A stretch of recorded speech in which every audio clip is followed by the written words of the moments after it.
Hello and welcome to another episode of the JRE Review. Today I'm reviewing podcast 1232 of Joe Rogan's Experience with Nick Paolo. Now Nick is an old friend of Joe's and has been on before and is a comedian that I've seen perform a couple of times. He's a very funny guy and has been around a while, so really knows what he's doing. This podcast was a fun one to listen to because they're old friends. Obviously they get on very well, they love each other, it's like family, but it gets kind of heated and Nick gets political and so does Joe, and they're asking questions and it just got tense. It was cool. You don't often hear that on Rogan's podcast, so if you haven't heard this one yet, definitely check it out. It was kind of like, whoa, imagine being in that room. A little bit awkward for Jamie, maybe. I don't know. But I enjoyed it. And it was funny. Nick has some pretty strong opinions. That might even be an understatement. But it was all in fun. And I'm going to start the review. Let's go.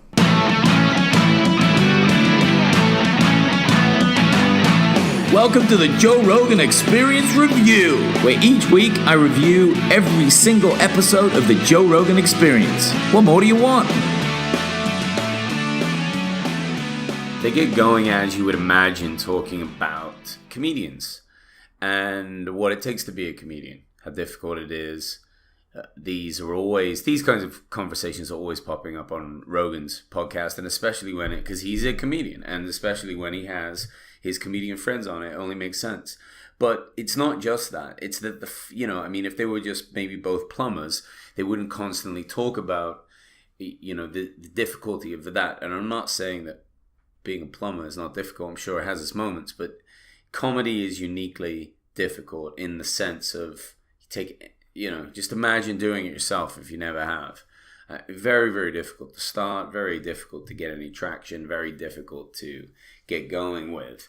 And what it takes to be a comedian, what the top guys all probably have in common. I mean, there's certain things that have to happen. You've got to get on with other comics, for sure. They made that kind of clear. You've got to be liked in that community. Obviously, you can't steal jokes. That would be horrific.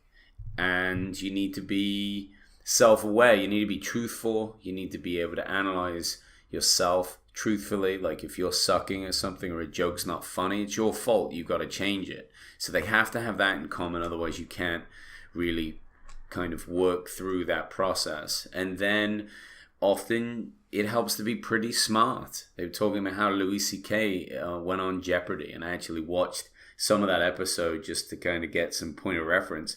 And Louis ended up winning it against like New York Times. No, there were like some TV reporters and some other people. But anyway, people that, that you would think ordinarily would probably have really good general knowledge. And Louis beat them all. So, there's some smart guys in comedy, smart people, smart women too. And then they got into what government is. Nick was kind of pushing in that direction anyway, as I think he was raising some points about the liberal media and things being pretty frustrated with Trump, and then that was frustrating him, how they're always kind of going after him. But that kind of unfolds throughout the whole of their conversation and their podcast. But they were talking about what government is, and Nick said something interesting. He said, listen, it's more of a corporation or like an organization. So it's like just a big business. And that's why he likes the idea of Trump running it, as far as he sees it, because it is just a business. Joe sees it more as an organization. I don't know how you would define the two in the terms of how they were saying it, what difference that means. Maybe an organization supposedly would not be thinking always of the bottom line. But, GDP is like what makes countries, really.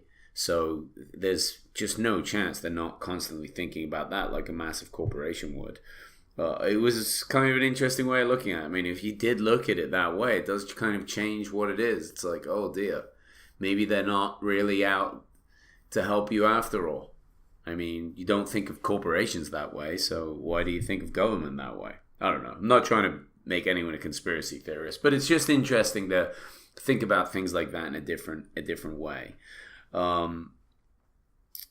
One of Joe's friends that has a podcast, and Nick has one too, but one of Joe's friends was talking about selling their podcast to a network, right? So that they would get a big chunk of money and then they would sell that over. And something that these two were both talking about is the fact that, like, obviously don't do that. Podcasts are really not one of the last areas of free speech, but definitely one of the most powerful. And giving away your rights to it in the sense of, you know, a corporation pays you, yeah, you've got a lot of money, but if they're willing to pay you, then it's because you've got some momentum anyway. Definitely keep it for yourself, and going in that direction could be, you know, a pretty difficult place to be in if they start really putting restrictions on your show and kind of changing where you are. And they're seeing that with that through YouTube. I mean, stuff gets flagged all the time, and it's like freedom of speech related. And in a slightly different kind of turn, recently Louis C.K.'s entire set that he's touring with was leaked online. And in an awful turn of events, that isn't even seen as any sort of copyright infringement. So he's worked on this material, and now people are picking it apart and giving Louis a hard time about it, and it's already been released, when really what he wants to do is just be able to do his set, maybe release a special, make some money, do that whole thing. So now he doesn't have the opportunity to do it, and that's really just it's pretty sad for him, because it's his work. I mean, Doug Stanhope was saying, you know, if this was a movie that someone had just stolen, that person will go to jail, but you can steal someone's entire set and nothing happens. And, you know, a lot of that's happening because a lot of eyes are on Louis. I mean, it's just kind of where that focus is. And back to Nick as the guest, he talks about how he's really just started smoking a lot later in life. And that seems odd. Even Joe thought so. He's like, you need to cut that out. Why do it later in life? Do you know anyone that started later in life? I'm pretty sure I talked about this recently on another podcast. This came up. Like, it just seems odd after your 20s or whatever. Why would you just suddenly start smoking that way? But you know what Joe thinks about it? He hates it, and he immediately started talking about getting Nick on testosterone replacement therapy, which is just quite funny. And he's like, why not? You feel a lot better. And, it certainly can't be worse for you than smoking. It always cracks me up that Joe is always trying to encourage his friends to be healthy and do these different things. But the idea that he's also trying to get them all on testosterone is pretty hilarious, especially if they don't work out, you know. But it might help him, because Nick did talk about how he was punched in the face by a woman at one of his shows not that long ago. And, punched in the face for doing comedy. She didn't like something, she punched him in the face.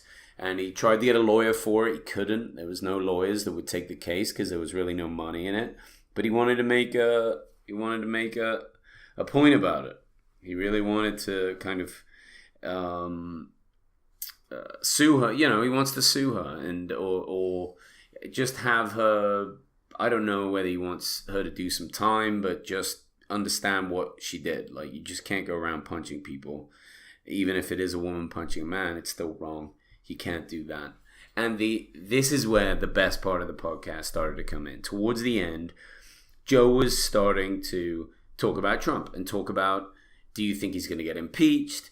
What do you think of how much he lies? And this is when Nick was like, he doesn't lie. He doesn't lie any more than any other politician. Nobody's even focused on how much Hillary lied or how much anyone else lied or Obama lied. So he just got really quite defensive really quickly, defending Trump, and made it difficult. Like, Joe wanted to bring up some fact-checking sites to see if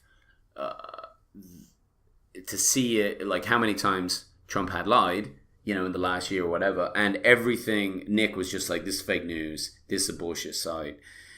Can't do that. That's not the way to do it. And Joe had to back off from that stance because Nick was just getting so heated. He brought it up a few times, but it was just funny to see these two guys. Like, it's just another thing. It's like you go to a party, they say don't bring up religion and politics. That's a prime example. You see why. Even with two really close friends on a radio show, it got there. It got pretty heated. Then Joe suggested that Nick try some mushrooms. Maybe related to that frustration, or maybe just related to what the hell, try some. So Joe was chewing some up at the end. Nick didn't do any, but did talk about his podcast. He has a podcast called Nip Dick. No, sorry, I fucked that up. Nick Dip is the name of his podcast, and I haven't heard it myself, but this guy is a funny dude. He has a pretty brash way of talking about things, but if you like what you hear on this podcast, I'm sure it's going to be very similar, so check it out. But this was a good conversation, one of the fun ones, and there was some tension in there, so you're going to enjoy it. Make sure to check it out. Thanks for listening. I really appreciate you guys. Peace.